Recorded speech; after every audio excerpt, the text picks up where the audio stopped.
Hai penonton setia Talk Room, kembali lagi di segmen Bedah Lokal. Di sini pasti udah pada tahu dong apa itu thrifting, atau masih ada yang belum tahu? Coba aku tanya dulu nih sama Ako satu ini. Kok kira-kira tahu nggak sih soal thrifting itu? Oh, tahu. Itu kan mobil yang ngepot-ngepot.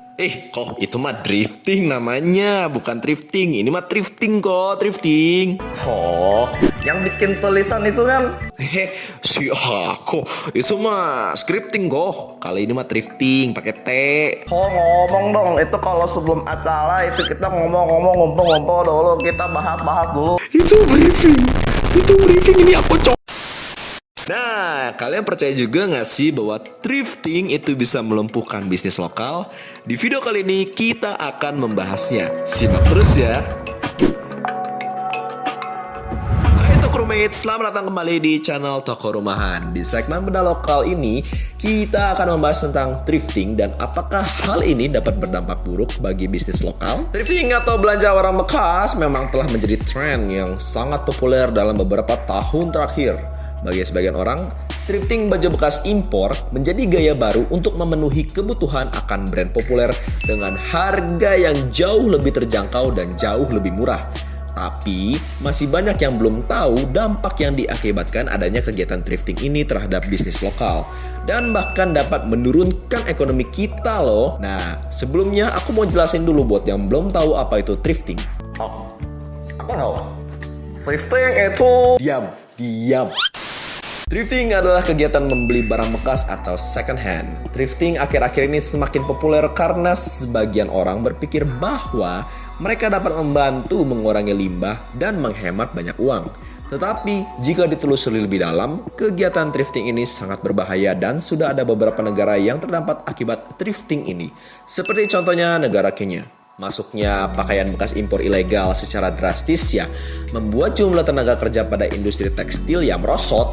Saat masa jaya-jayanya nih industri tekstil Kenya bisa menyerap 30% jumlah pekerja formal atau sekitar 200 ribu pekerja tuh, banyak banget kan? banyak sekali itu pekerja. Nah, kini cuma bisa menyerap kayaknya 20 ribu aja kurang gitu ya. Itu segitulah karena tingginya jumlah impor pakaian bekas. Sementara di Chile, bukan Chile ya guys ya, sebanyak 59 ribu ton sampah tekstil didatangkan dari berbagai penjuru dunia. Namun, sampah-sampah ini kemudian menggunung karena mayoritas tidak dapat terserap oleh pasar. Mana bisa tuh thrifting bisa ngelumpuhin bisnis lokal lah. Ya bisa lah toh. Nih, kasih tahu. Saat kita memutuskan untuk membeli barang bekas di thrift store, kita secara nggak langsung mengurangi permintaan untuk barang-barang baru di toko-toko lokal. Artinya, pemilik toko lokal mengalami penurunan penjualan dan keuntungan, yang kemudian mereka terpaksa gulung tikar karena tidak bisa bersaing dengan harga barang bekas yang jauh lebih murah. Nah, ini kok ada beberapa poin-poin penting kenapa thrifting itu bisa melumpuhkan bisnis lokal. Apa tuh poin-poin pentingnya? Kita bahas ya. Yang pertama, membuang produk lokal yang berkualitas. Ketika konsumen beralih ke thrifting, mereka cenderung mengabaikan produk lokal yang berkualitas yang dijual oleh bisnis-bisnis lokal. Produk-produk tersebut biasanya dibuat dengan bahan yang berkualitas dan tahan lama. Dan juga banyak yang memiliki desain yang unik untuk membedakan produk yang satu dan yang lainnya. Namun, banyak orang yang cenderung lebih memilih untuk membeli produk bekas dan murah sehingga banyak produk lokal yang tidak diperhatikan. 2. Menimbulkan persaingan yang tidak sehat. Persaingan antara bisnis lokal dan thrift store bisa menjadi tidak sehat ketika thrift store sudah menjual produk dengan harga yang sangat teramat murah. Jeblok harganya. Hal ini bisa menjadi ancaman bagi para pengusaha lokal karena tidak dapat menyaingi harga yang dijual di thrift store. Jika thrift store berhasil menarik pelanggan dari bisnis lokal bisa saja kesulitan untuk bertahan. Kok bisa ya? Toko-toko kayak gini kok jual harga miring? Ya kok, soalnya mereka dapat barangnya dari berbagai sumber sih, terutama impor dan jumlahnya banyak. Jadi ya bisa dijual dengan harga yang sangat murah gitu. 3. Menghancurkan pabrik tekstil dan pekerjaannya.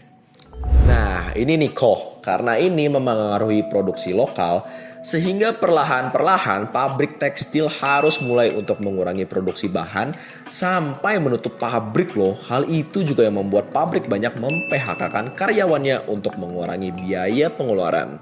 Pabrik itu sangat rumit dari mulai pemintalan benang, penenunan, perajutan, pencelupan, perinting hingga proses penjahitan.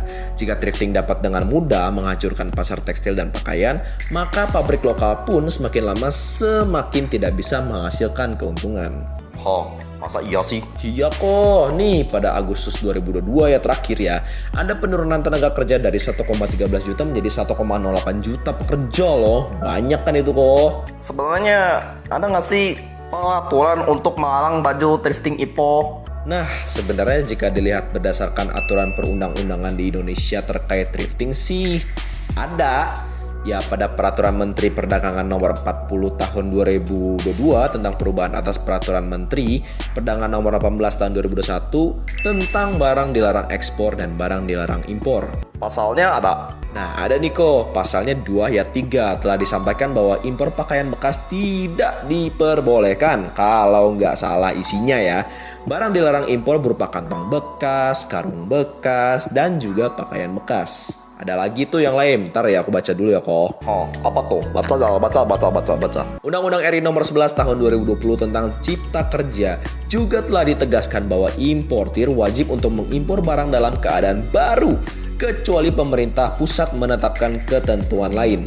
Nah, ada lagi nih kok, sesuai dengan Undang-Undang RI Nomor 7 Tahun 2014 tentang perdagangan, telah disampaikan ancaman tidak boleh adanya impor pakaian bekas. Jika melanggar akan diancam 5 tahun penjara serta denda 5 miliar. Itu banyak banget kan kok, gila 5 miliar kok. Buset, banyak bener itu Chen. Mending aku pakai itu Chen buat aku investasi lah. Ada juga sih dampak lainnya gitu ya buat kesehatan nih. Contohnya kayak kontaminasi bakteri di baju tersebut baik dari negara asal atau melalui pengiriman yang jelas bercampur dengan barang lain yang belum tentu atau bahkan nggak steril sama sekali. Ada juga penelitian nih yang mengungkapkan dari Kementerian Perdagangan, baju impor ternyata mengandung bakteri nggak baik nih. Walaupun udah dicuci berkali-kali, bakteri yang ada di baju tersebut ya susah hilang. Memang sih nggak langsung kena, tapi ya bisa aja kan kena dalam jangka waktu yang panjang gitu. Kira-kira situ ada solusi tidak buat ngatasi dampak dari soal thrifting ini? Ada beberapa solusi nih kok. Salah satunya ya mengurangi pembelian ke thrift shop. Kita juga bisa beli baju di toko-toko lokal. Kita juga bisa beli barang bekas yang diproduksi lokal tentunya. Ya walaupun ada cacat dikit ya tapi masih wajar lah, cincai lah. Dan kita tuh harus bijak dalam membeli barang. Ya contohnya kayak kita tuh harus beli barang dengan memikirkan sesuai kebutuhan, bukan sesuai dengan gengsi. Nah, kalian udah kemakan gengsi, kalian pergi ke thrift shop, akhirnya beli barang dengan harga yang murah cuma untuk demi gengsi gitu kan. Ya, walaupun kegiatan thrifting ini mungkin akan susah hilang dalam waktu dekat ya, tapi seenggaknya dengan kita membeli dari lokal shop, ya kita dapat membantu mereka nih para pelaku UMKM dan juga bisa meningkatkan bisnis mereka loh. Kita bisa membantu perekonomian kita nih supaya lebih naik nih. Oh gitu ya. Bener juga sih kata situ orang. Kalau misalnya tren thrifting ini masih banyak merajalela, kasihan juga orang-orang yang produksi lokal gak bisa bersaing sama mereka. Karena harga cinnya itu jauh banget, harga uangnya itu jauh banget, harga barangnya jauh banget. Nah, dengar-dengar itu katanya ada toko baju baru dan katanya itu yang bikin produksi lokal. Kalau situ mau ikut, yuk temenin aku mau beli batago. Kok, itu hubungannya apa kok? Hubungan antara mau lene dan mau beli batagor itu hubungannya apa kok?